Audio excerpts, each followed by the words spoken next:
guys. Alam niyo ba to guys, itong damo na to? Ano yan eh, hindi yan damo. Ano yan, pansit-pansita. Nakakain kaya yan. Masarap yan. Ano, nakatikim na ako nito, para siyang ano, matabang lang yan. Binubunot ko yan guys, mabilis naman yung tumubo. Kahit saan, kahit dyan sa puwet mo tutubo yan.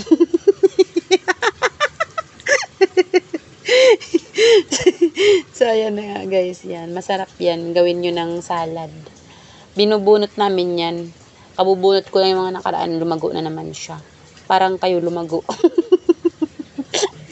Parang buhok nyo sa baba, lumago. Charot. Joke lang. Yan, masarap yan siya guys. Ayan, tapos na nga ako maglaba. At nag-carwash nga ako ng kotse kanina.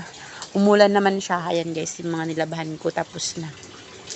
So, ayan. Mas naglagay ako dito ng tubig sa drum. Kasi sayang naman yung tubig ng ulan. Pwede siya pandilig ng halaman.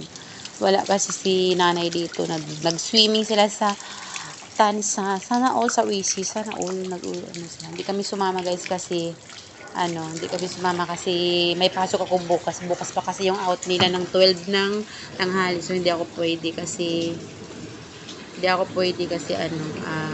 may pasok ako bukas. So, ayun nga.